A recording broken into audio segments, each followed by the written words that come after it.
د احزاب مبارکه سوره چې د قرآن عظیم الشان 33مه سوره ده په مدینه منوره کې را نازله شوې ده. 83 مبارک آیاتونه لري. تلاوت او پښتو ترجمه یې له لومړي آیت څخه اورئ. بسم الله الرحمن الرحیم. د الله په نوم چې ډیر زیات مهربان پورا رحم لرونکی دی. يا أيها النبي اتق الله ولا تطع الكافرين والمنافقين إن الله كان عليما حكيما واتبع ما يوحى إليك من ربك إن الله كان بما تعملون خبيرا وتوكل على الله وكفى بالله وكيلا.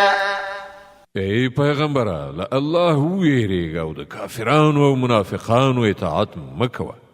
په حقیقت کې خو همغه الله پوه او د حکمت خاوند دی. د هغې خبرې پیروي وکړه چې ستا د رب له لوري تا ته وحی کیږي، یعنی قرآن. الله له هرې هغې خبرې باخبره دی چې تاسې کوئ.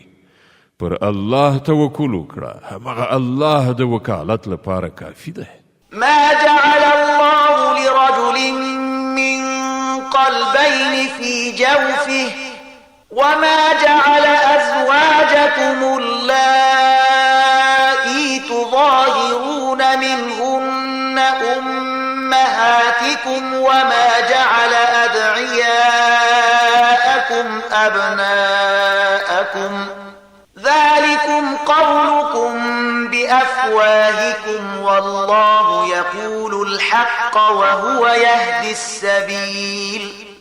الله د چا په ګوګل کې دوه زړونه نه دي ایښي او نه هغه ستاسې هغه میرمنې چې تاسې له هغو نه زهار کوئ، یعنې مور ورته وایي ستاسې میندې ګرځولي دي، او نه یې ستاسې په خوله بللي زامن ستاسې حقیقي زامن ګرځولي دي. دا خو هغه خبرې دي چې تاسې له خپلو خولو څخه راباسئ. خو الله حق خبره کوي او همغه د سمې لارې ښوونه کوي. ادعوهم لآبائهم هو أقسط عند الله فإن لم تعلموا آباءهم فإخوانكم في الدين ومواليكم وليس عليكم جناح فيما أخطأتم به ولكن ما تعمدت قلوبكم وكان الله غفورا رحيما. په خلو بللی زامن د هغو خپلو پلرونو ته په منسوبولو بولی. دا د الله په نزد زیاته عادلانه خبره ده. او که تاسې ته معلومه نه وي چې د هغو پلرونه څوک دي، نو هغوی ستاسې دیني ورونه او ملګري دي. په ناپوهۍ سره که تاسې کومه خبره وکړئ، پر هغې باندې تاسې نه نیول کیږئ، مګر په هغې خبرې باندې ارومرو نیونه شته چې تاسې له زړه نه د هغې اراده وکړئ. الله بخونکی او مهربان دی. النبي أولى بالمؤمنين من أنفسهم وأزواجه أمهاتهم وأولو الأرحام بعضهم أولى ببعض في كتاب الله من المؤمنين والمهاجرين إلا أن تفعلوا إلى أوليائكم معروفا كان ذلك في الكتاب مسطورا. بیشک پیغمبر خود مؤمنانو لپاره د هغو له خپله ځانه ګران دی، او د پیغمبر میرمنې د هغو میندې دي. خو د الله د کتاب له مخې د عامو مؤمنانو او مهاجرینو په پرتله خپلوان یو له بله زیات حقدار دي. البته که له خپلو ملګرو سره تاسې څه ښېګڼه کول غواړئ نو کولای شئ. دغه حکم په الهي کتاب کې لیکل شوی دی.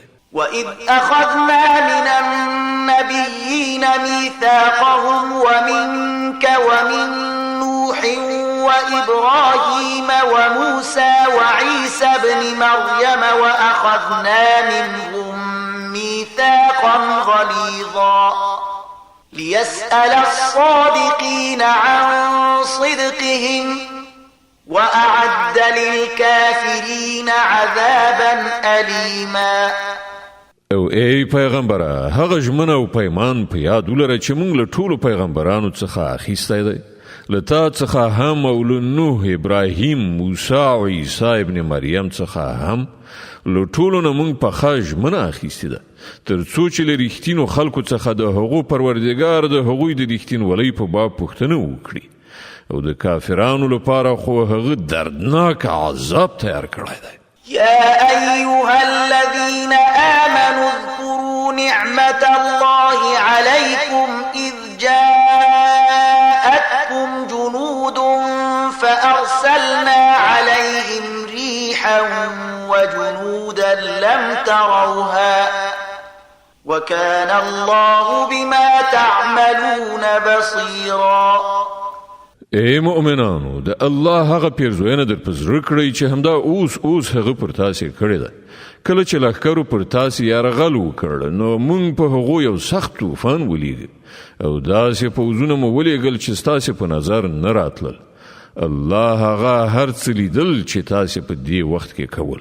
اذ جاءوكم من فوقكم ومن أسفل منكم وإذ زاغت الأبصار وبلغت القلوب الحناجر وتظنون بالله الظنونا هنالك ابتلي المؤمنون وزلزلوا زلزالا شديدا. کله چې هغوی له پاسه او له لاندې پر تاسې یرغل وکړ کله چې سترګې له ویرې ټیغې وختلې زړونه ستوني ته راغلل او تاسې د الله په باب راز ګمانونه وکړل په هغه وخت کې مؤمنان ښه وازمایل شول او سخت ولړزول شول. وَإِذْ يَقُولُ الْمُنَافِقُونَ وَالَّذِينَ فِي قُلُوبِهِم مَّرَضٌ مَّا وَعَدَنَا اللَّهُ وَرَسُولُهُ إِلَّا غُرُورًا. یاد کړه هغه وخت چې کله منافقانو او ټولو هغو خلکو چې د هغو په زړونو کې ناروغي وه په ډاګه څرګنده وویل چې الله او د هغه پیغمبر چې له موږ سره کومې وعدې کړې وې هغه له غولونې څخه پرته نور څه نه وي. وَإِذْ قَالَتْ طَائِفَةٌ مِّنْهُمْ يَا أَهْلَ يَثْرِبَ لَا مُقَامَ لَكُمْ فَارْجِعُوا. کله چې له هغو نه یوې ډلې وویل چې ای د یثرب خلکو ستاسې لپاره نور د سایرېدو موقع نشته بیرته وګرځئ.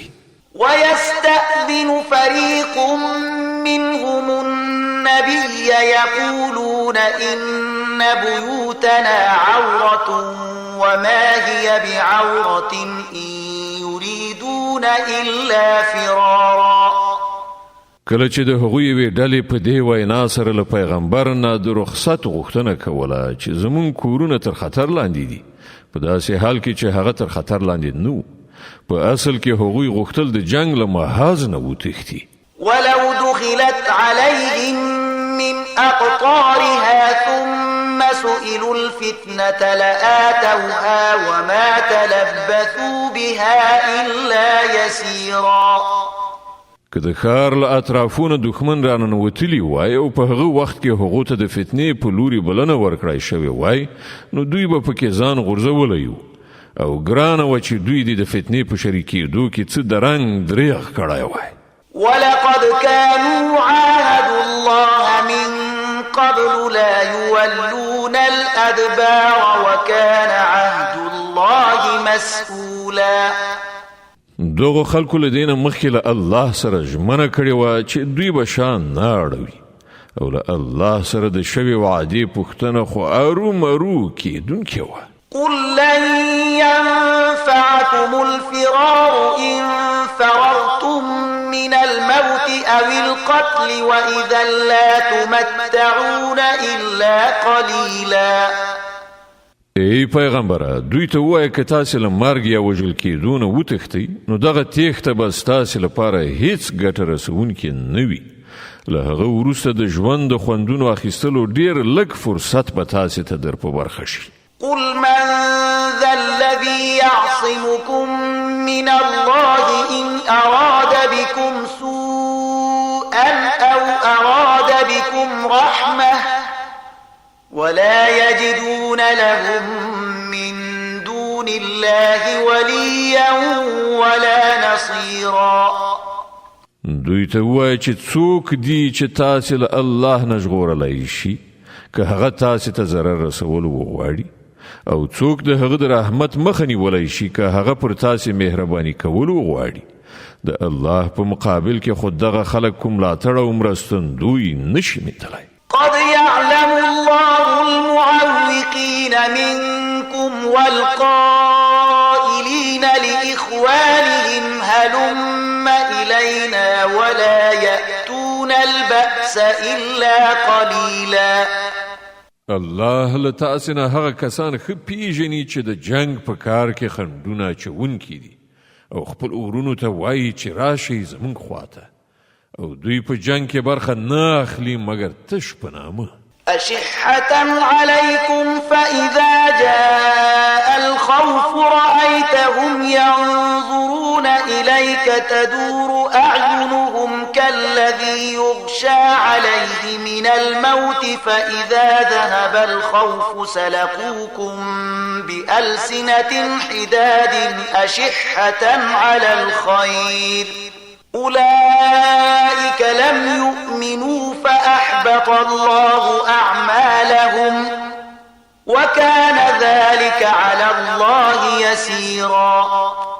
چې له تاسې سره په ملګرتیا کولو کې سخت بخیلان دي، که د خطر وخت راشي نو تا ته په داسې شان د سترګو مردکي اړوي راړوي لکه چې پر کوم چا باندې د زنکدن بې سیدي خوري. و کله چې خطر تیر شي نو همدغه کسان د ګټو په حرص کې د تیرو ژبو سره ستا هرکلي ته راځي. دوی هیڅکله ایمان نه دی راوړی، له همدې امله الله د دوی ټول عملونه ضایع کړل، او د دې کار کول د الله لپاره ډیر اسانه دي.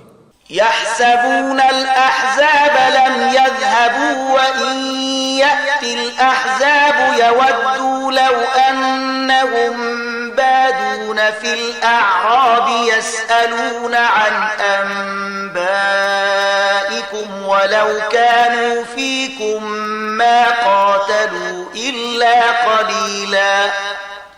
دوی انګیري چې یرغلګر لا تر اوسه پورې نه دي تللي، او که هغوی بیا یرغل وکړي نو د دوی زړه غواړي چې په هغه فرصت کې دوی چیرته په بیدیا کې د کلیو د خلکو په منځ کې اوسي او له همغه ځایه ستاسې د حالاتو پوښتنې وکړي.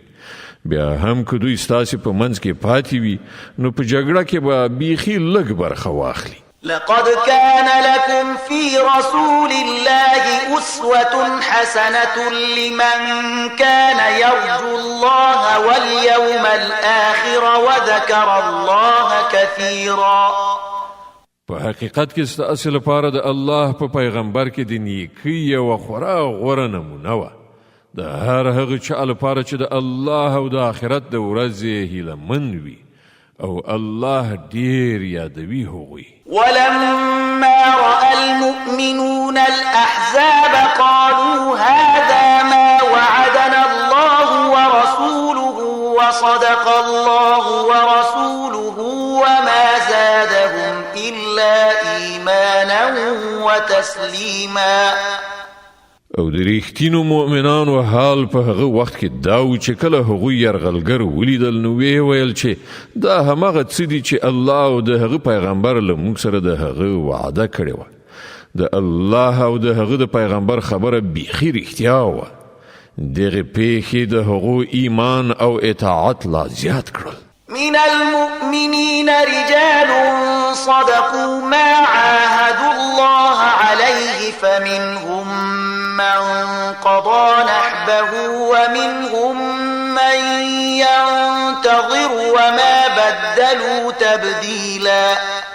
ليجزي الله الصادقين بصدقهم ويعذب المنافقين إن شاء أو يتوب عليهم إن الله كان غفورا رحيما. لمؤمنانو څخه داسې کسان شته چې هغوی له الله سره کړې ژمنه رښتیا کړې ده، له هغو نه چا خپل نظر پوره کړه او څوک د وخت راتلو ته انتظار باسي. هغوی په خپله کړنلاره کې هیڅ تبدیلي را نه وستله. دا هر څه د دې لپاره وشول تر څو چې الله صادقانو ته د هغو د صداقت مکافات ورکړي او منافقانو ته که خوښه شي سزا ورکړي او که خوښه شي نو د هغو توبه قبول کړي. بېشکه الله بخونکی او مهربان دی. ورد الله الذين كفروا بغيظهم لم ينالوا خيرا وكفى الله المؤمنين القتال وكان الله قويا عزيزا. الله د کافرانو مخ واړاو، هغوی له کومې ګټې ترلاسه کولو پرته د خپلو زړونو له تاو سره همداسې بیرته ستانه شول او د مؤمنانو لخوا هماغه الله د جنګېدو لپاره کافي شو. الله ډېر زورور او برلاسی دی. وأنزل الذين ظاهروهم من أهل الكتاب من صياصيهم وقذف في قلوبهم الرعب فريقا تقتلون وتأسرون فريقا. او له اهل کتابونه چې کوم کسانو د دغو یرغلګرو ملګرتیا کړې وه، الله د هغو له کلاګانو څخه هغوی راکوز کړل او د هغو په زړونو کې داسې ویره واچوله چې نن تاسې له هغو نه یوه ډله وژنئ او بله ډله بندي کوئ. وأورثكم أرضهم وديارهم وأموالهم وأرضا لم تطئوها وكان الله على كل شيء قديرا. تاسې د هغو د ځمکې او د هغو د کورونو او د هغو د مالونو وارثانو ګرځولئ او هغه سیمه یې تاسې ته درکړه چې تاسې هغه هیڅکله تر پښو لاندې نه وکړئ. الله په هر څه باندې قادر دی. يا أيها النبي قل لأزواجك إن كنتن تردن الحياة الدنيا وزينتها فتعالين أمتعكن وأسرحكن سراحا جميلا. ای پیغمبره، خپلو میرمنو ته ووایه که تاسې دنیا او د هغې ښکلا غواړئ نو راشئ چې زه تاسې ته څه درکړم او په ښه وضعیت سره مو رخصت یې کړم. وإن كنتن تردن الله ورسوله والدار الآخرة فإن الله أعد للمحسنات منكن أجرا عظيما. او که تاسې الله او د هغه پیغمبر او د آخرت کور غواړئ نو پوهیږئ چې له تاسې نه چې څوک نیکوکاري دي الله د هغو لپاره لوی اجر تهیه کړی دی. يا نساء النبي من يأت منكن بفاحشة مبينة يضاعف لها العذاب ضعفين وكان ذلك على الله يسيرا. ای د پیغمبر میرمنو، له تاسې نه چې څوک د څرګندې فحشا د حرکت مرتکب شي هغې ته به 2 چنده سزا ورکړی شي. د الله لپاره دا ډیر آسانه کار دی.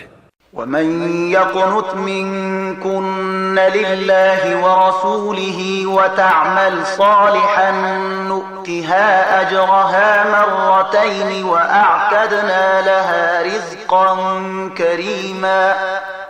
او له تاسې نه چې څوک د الله او د هغه د پیغمبر امر ته غاړه کیږدي او نیک عمل وکړي هغې ته به موږ 2 چنده اجر ورکړو او موږ د هغې لپاره غوره روزي تهیه کړې ده. يا نساء النبي لستن كأحد من النساء إن اتقيتن فلا تخضعن بالقول فيطمع الذي في قلبه مرض وقلن قولا معروفا. ای د پیغمبر میرمنو، تاسې د عامو میرمنو غوندې نه یئ. که تاسې له الله نه ویریدونکي یئ نو په داسې لهجه خبرې مه کوئ چې د زړه په خرابوالي اخته کوم سړی نامشروع تمه پیدا کړي، بلکې سمې غوره خبرې کوئ. وقرن في بيوتكن ولا تبرجن تبرج الجاهلية الأولى الأولى وأقمنا الصلاة وآتينا الزكاة وأطعنا الله ورسوله إنما يريد الله ليذهب عنكم الرجس أهل البيت ويطهركم تطهيرا. په خپل کورونو کې میشتي اوسئ او د تیر جاهلی دور غوندې سنگار کړي به ستره مګرځئ، لمونځ قایم کړئ، زکات ورکړئ او د الله او د هغه د پیغمبر اطاعت وکړئ. الله خدا غواړي چې له تاسې نبوي کورنۍ څخه ناپاکي ایسته کړي او تاسې په پوره ډول سره ستره کړي. واذكرن ما يتلى في بيوتكن من آيات الله والحكمة إن الله كان لطيفا خبيرا. په یاد لرئ د الله آیاتونه او د حکمت هغه خبرې چې ستاسې په کورونو کې اورول کیږي. بشک الله په اسرار پوه او باخبره دی. إن المسلمين والمسلمات والمؤمنين والمؤمنات والقانتين والقانتات والصادقين والصادقات والصابرين والصابرات والخاشعين والخاشعات والمتصدقين والمتصدقات والصائمين والصائمات والحافظين فروجهم والحافظات والذاكرين الله كثيرا والذاكرات أعد الله لهم مغفرة وأجرا عظيما. بشک مسلمانان نارینه او مسلمانانی ښځې، نارینه مؤمنان او ښځې مؤمنانی، اطاعت کوونکي نارینه او اطاعت کوونکي ښځې، رښتین نارینه او رښتینې ښځې، صابر نارینه او صابرې ښځې، تواضع کوونکي نارینه او تواضع کوونکي ښځې، خیرات ورکوونکي نارینه او خیرات ورکوونکي ښځې، روژه لرونکي نارینه او روژه لرونکي ښځې، پاکلمنې نارینه او پاکلمنې ښځې، او هغه نارینه چې د خدای ذکر زیات کوي او هغه ښځې چې د خدای ذکر زیات کوي. خدای دغو ټولو ته بخښنه او لویه بدله برابره کړې ده. وما كان لمؤمن ولا مؤمنة إذا قضى الله ورسوله أمرا أن يكون لهم الخيرة من أمرهم ومن يعص الله ورسوله فقد ضل ضلالا مبينا. هیڅ یو مؤمن او هیڅ یو مؤمنه دا حق نه لري چې کله الله او د هغه پیغمبر د کومې معاملې فیصله وکړي نو بیا هغه ته په خپله د خپلې هغې معاملې د فیصله کولو اختیار حاصل وسي. او څوک چې له الله او د هغه له پیغمبر نه سرغړاوي وکړي نو هغه په څرګنده ګمراهۍ کې وغورځېده. وَإِذْ تَقُولُ لِلَّذِي أَنْعَمَ اللَّهُ عَلَيْهِ وَأَنْعَمْتَ عَلَيْهِ أَمْسِكْ عَلَيْكَ زَوْجَكَ وَاتَّقِ اللَّهَ وَتُخْفِي فِي نَفْسِكَ مَا اللَّهُ مُبْدِيهِ وَتَخْشَى النَّاسَ وَاللَّهُ أَحَقُّ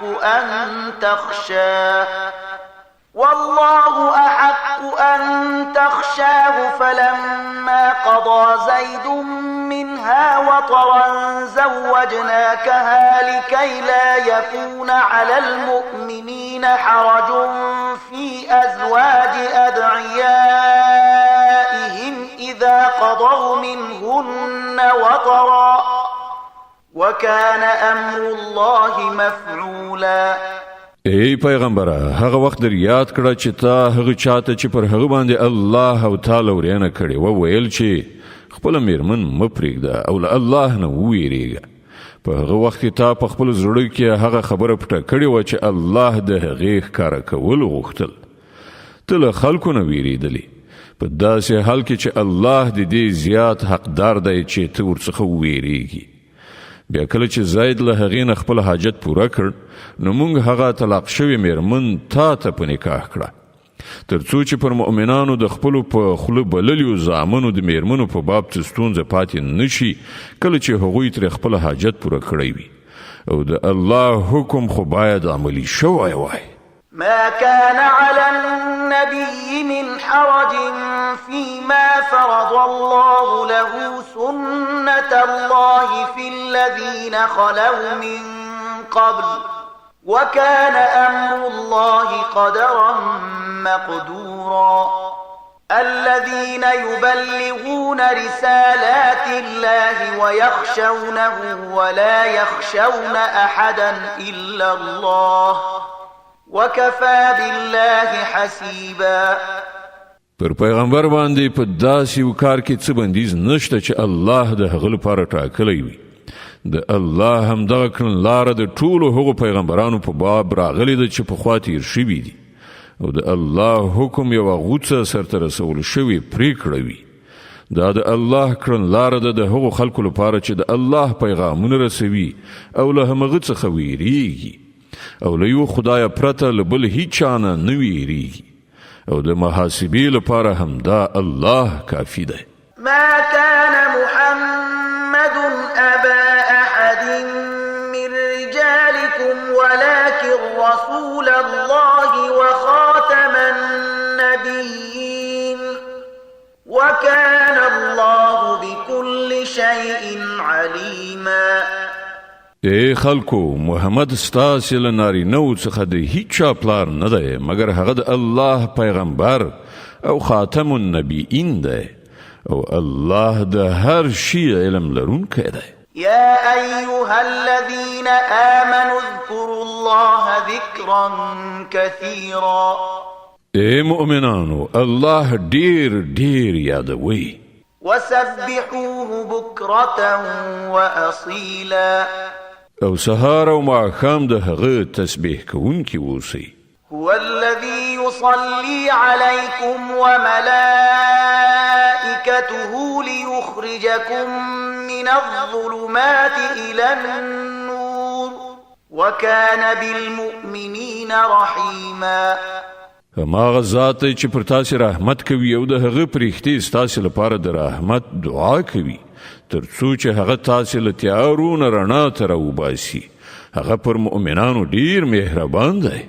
تحيتهم يوم يلقونه سلام وأعد لهم أجرا كريما. په کومه ورځ چې هغوی له هغه سره یو ځای شي د هغو هرکلی به په سلام سره وي او د هغو لپاره الله د عزت اجر برابر کړی دی. يا أيها النبي إنا أرسلناك شاهدا ومبشرا ونذيرا وداعيا إلى الله بإذنه وسراجا منيرا. ای پیغمبره، مونږ ته په داسې شان لیږلی چې شاهد او زیری ورکوونکی او ویرونکی او د الله په اجازه د هغه لوري ته بلونکی او بله ډیوه مو وګرځولې. وبشر المؤمنين بأن لهم من الله فضلا كبيرا. زیری ورکړه هغو خلکو ته چې پر تا ایمان راوړی دی چې د هغو لپاره د الله لخوا لوی فضل دی. ولا تطع الكافرين والمنافقين ودع أذاهم وتوكل على الله وكفى بالله وكيلا. او هیڅ کله د کافرانو او منافقانو تر اغیزې لاندې مه راځه. د هغو د ضرر رسولو هیڅ پروا مه کوه او پر الله باندې توکل وکړه. هماغه الله د دې لپاره کافي دی چې انسان خپل چارې هغه ته وسپاري. يا أيها الذين آمنوا إذا نكحتم المؤمنات ثم طلقتموهن من قبل أن تمسوهن فما لكم عليهن من عدة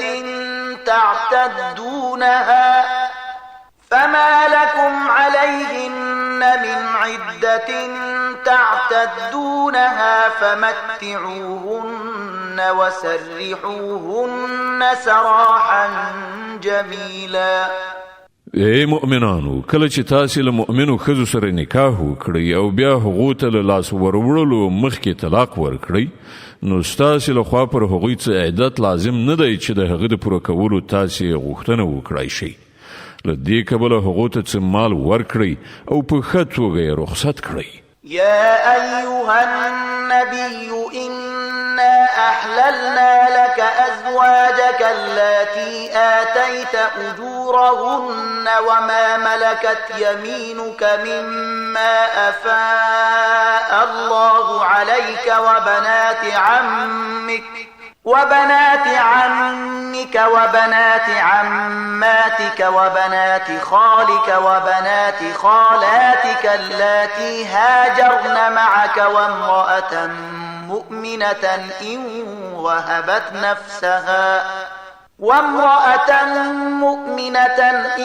وهبت نفسها للنبي إن أراد النبي أن يستنكحها خالصة لك من دون المؤمنين قد علمنا ما فرضنا عليهم في أزواجهم وما ملكت أيمانهم لكي لا يكون عليك حرج وكان الله غفورا رحيما. ای پیغمبره، موږ ستا لپاره ستا هغه میرمنې حلالې کړي دي چې تا د هغو مهر ادا کړی دی او هغه ښځې چې د الله له درکړی شوو وینځو نه ستا تر ملکیت لاندې راشي او ستا هغه د ترو لوڼې، د ترور لوڼې، د ماما لوڼې، د توړۍ لوڼې چې هغوی له تا سره هجرت کړی دی او هغه مؤمنه ښځه چې هغې خپل ځان د پیغمبر لپاره سپارلی وي که پیغمبر له هغې سره نکاح کول وغواړي. دا رعایت په ځانګړي ډول ستا لپاره دی، د نورو مؤمنانو لپاره نشته. موږ ته معلومه ده چې موږ پر عامو مؤمنانو د هغو د میرمنو او وینځو په باب کوم حدود وضع کړي دي. ته مو له دغو حدودو نه د دې لپاره مستثنا کړی تر څو چې پر تا باندې څه سختي نه وي او الله بخونکی او مهربان دی.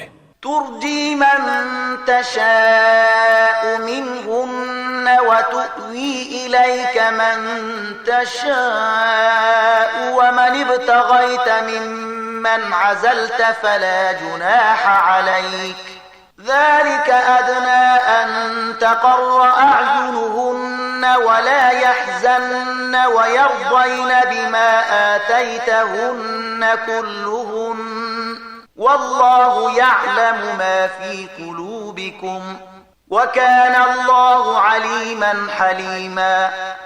تا ته واک درکول کیږي چې له خپلو میرمنو څخه چې د چا ته خوښه شي له ځانه یې بیله کړي، چا ته دې چې خوښه شي له خپل ځان سره یې وساتي او چا ته دې چې خوښه شي له بیلولو نه وروسته یې ځان ته راوبلي. په دې باب پر تا باندې هیڅ تکلیف نشته. په دې ډول زیاته هیلهمندي ده چې د هغو د خوشحالتیا سبب شي او هغوی غمجنې ونه اوسي او هر څه چې ته هغو ته ورکړې په هغه باندې هغوی ټولې راضي شي. الله پوهیږي په هغه څه چې ستاسې په زړونو کې دي او الله پوهیدونکی او د زغم خاوند دی. لا يحل لك النساء من بعد ولا أن تبدل بهن من أزواج ولو أعجبك حسنهن إلا ما ملكت يمينك وكان الله على كل شيء رقيبا. لدې وروسته ستا لپاره نورې ښځې روان نه دي او نه د دې اجازه ده چې د دوی په ځای نورې ښځې راولي اگر که د هغو ښکلا ستا هر څومره خوښه وي. البته د وینځو درته اجازه ده. الله په هر شي باندې څارونکی دی. يا أيها الذين آمنوا لا تدخلوا بيوت النبي إلا أن يؤذن لكم إلى طعام غير ناظرين إناه ولكن إذا دعيتم فادخلوا فإذا طعمتم فانتشروا ولا مستأنسين لحديث إن ذلكم كان يؤذي النبي فيستحيي منكم والله لا يستحيي من الحق وإذا سألتموهن متاعا فاسألوهن من وراء حجاب ذلكم أطهر لقلوبكم وقلوبهن وما كان لكم أن تؤذوا رسول الله ولا أن تنكحوا أزواجه من بعده أبدا إن ذلكم كان عند الله عظيما. ای مؤمنانو د پیغمبر کورونو ته به اجازه مننه وزي مو د خوراک په وخت کې غلی کتون کې ووسی خو که تاسو خوراک ته وبلل شي نو ارومرو راشي خو کله چې خواړه وخورئ نو خوار شي په خبرو کولو مه بوختیږئ ستاسو دغه حرکتونه پیغمبر ته تکلیف ورکوي خو هغه د حیا له امله څه نه وایي او الله د حق خبرې په بیان شرم نه کوي د پیغمبر له میرمنو څخه که تاسو څه غواړئ نو د پردې تر شا یې وغواړئ دا ستاسو او د هغو د زړونو د سپېڅلتیا لپاره ډیره مناسبه کړنلاره ده ستاسو لپاره دا هیڅکله روا نه ده چې د الله پیغمبر ته تکلیف ورکړئ او نه دا روا ده چې له هغه نه وروسته د هغه له میرمنو سره نکاح وکړئ دا د الله په نزد ډیره ستره ګناه ده. إن تبدوا شيئا أو تخفوه فإن الله كان بكل شيء عليما. تاسو که څه خبره ښکاره کړئ یا یې پټه کړئ الله ته د هرې خبرې علم دی. لا جناح عليهن في آبائهن ولا أبنائهن ولا إخوانهن ولا أبناء إخوانهن ولا أبناء أخواتهن ولا نسائهن ولا ما ملكت أيمانهن واتقين الله إن الله كان على كل شيء شهيدا. د پیغمبر د میرمنو لپاره په دې کې هیڅ باک نشته چې د هغو پلرونه د هغو زامن د هغو ورونه د هغو وريرونه د هغو خوریونه د هغو انډیوالانې ښځې او د هغو وینځې چې دوی د هغوی مالکان شوي دي کورونو ته ورشي. ای ښځو تاسو باید د الله له نافرمانۍ نه ډډه وکړئ الله په هر څه باندې شاهد ناظر دی. إن الله وملائكته يصلون على النبي يا أيها الذين آمنوا صلوا عليه وسلموا تسليما. الله او د هغه پرښتې پر پیغمبر باندې درود وایي. ای مؤمنانو تاسو هم پر هغه درود او سلام وایي. إن الذين يؤذون الله ورسوله لعنهم الله في الدنيا والآخرة وأعد لهم عذابا مهينا. کوم خلک چې الله او د هغه پیغمبر ته اذیت رسوي پر هغو باندې په دنیا او آخرت کې الله لعنت کړی دی او د هغو لپاره یې رسوا کوونکی عذاب تیار کړی دی. والذين يؤذون المؤمنين والمؤمنات بغير ما اكتسبوا فقد احتملوا بهتانا وإثما مبينا. او کوم کسان چې مؤمنو نارینه او ښځو ته بې ګناه اذیت رسوي هغوی د یو غټ بهتان او ښکاره ګناه پیټه یې پر خپلو اوږو اخیستی دی. د احزاب مبارکه سوره چې د قرآن عظیم الشان 33 سوره ده په مدینه منورې کې را نازله شوې ده. 83 مبارک آیاتونه لري. تلاوت او پښتو ترجمه یې له 950 آیت څخه اورئ. أعوذ بالله من الشيطان الرجيم. پناه وړم الله تعالی شړل شوي شیطان څخه. بسم الله الرحمن الرحيم. د الله په نوم چې ډیر زیات مهربان پورا رحم لرونکی دی. يا أيها النبي قل لأزواجك وبناتك ونساء المؤمنين يدنين عليهن من جلابيبهن ذلك أدنى أن يعرفن فلا يؤذين وكان الله غفورا رحيما. ای پیغمبره خپل میرمنو او لونو او د مؤمنانو ښځو ته وایي چې پر خپل ځان باندې د خپل ټکریو پلوونه خواره کړي دا ډیره مناسبه کړنچاره ده تر څو چې هغوی وپیژندلی شي او ونه ځورولی شي. الله تعالی بخښونکی او مهربان دی. لئن لم ينته المنافقون والذين في قلوبهم مرض والمرجفون في المدينة لنغرينك بهم ثم لا يجاورونك فيها إلا قليلا. که منافقان او هغه خلک چې د هغو په زړونو کې فساد دی او هغه کسان چې په مدینه کې د احساس پارونکو افواهاتو خپرونکي دي له خپلو حرکتونو څخه لاس وانخلي، نو موږ به د هغو په خلاف مبارزې لپاره تاره پاڅو. بیا به هغوی په دې ښار کې په ډیره مشکله ستا تر څنګه واوسېدی شي. ملعونين أينما ثقفوا أخذوا وقتلوا تقتيلا.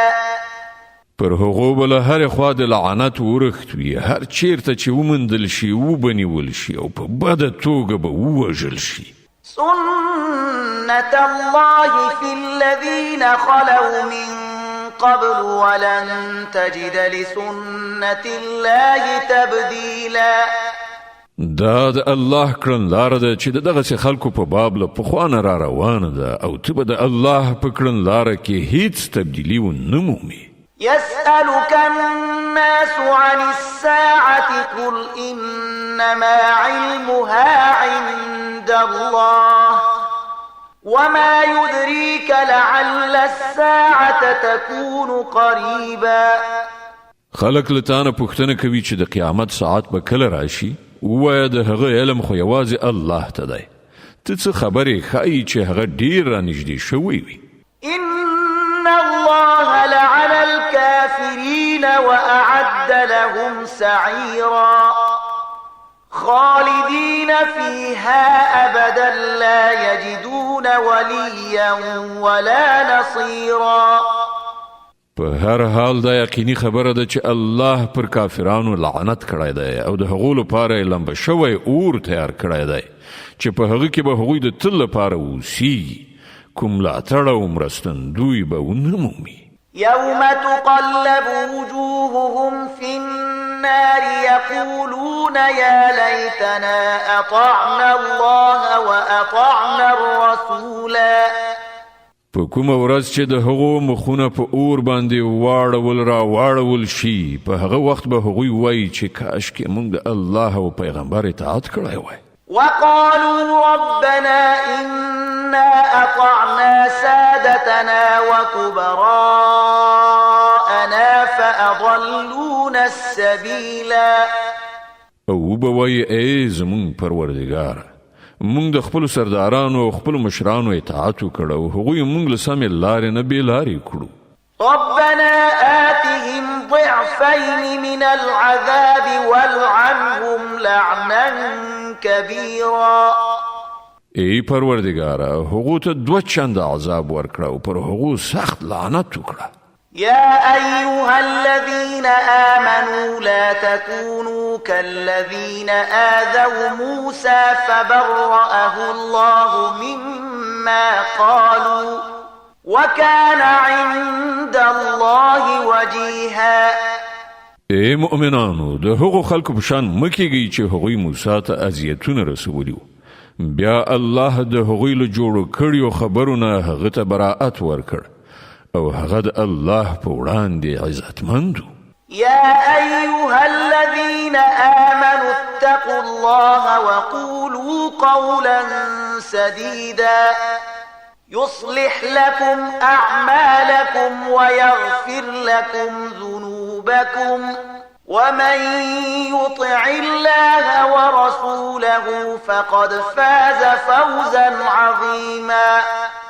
ای مؤمنانو، له الله نه وویریږئ او سمه خبره کوئ. الله به ستاسې عملونه سم کړي او ستاسې له ګناهونو څخه به در تیر شي. هر څوک چې د الله او د هغه د پیغمبر اطاعت وکړي، هغه لوی بریالیتوب ترلاسه کړ. إنا عرضنا الأمانة على السماوات والأرض والجبال فأبين أن يحملنها وأشفقن منها وحملها الإنسان إنه إنه كان ظلوما جهولا. مونږ چې دغه امانت اسمانونو زمکې او غرونو ته وړاندې کړ نو هغوی پورته کولو ته تیار نشول او ورڅخه وویریدل، خو انسان هغه پورته کړ، بېشکه هغه غټ ظالم او جاهل دی. ليعذب الله المنافقين والمنافقات والمشركين والمشركات ويتوب الله على المؤمنين والمؤمنات وكان الله غفورا رحيما. د امانت دغه پیټي پورته کولو لازمي نتیجه دا ده چې الله منافق نارینو او منافق خځو او مشرک نارینو او مشرک خځو ته سزا ورکړي او د مؤمنو نارینو او مؤمنو خځو توبه قبول کړي. الله بخونکی او رحم لرونکی دی. صدق الله العظيم. الله ستر رښتیا ویونکی دی.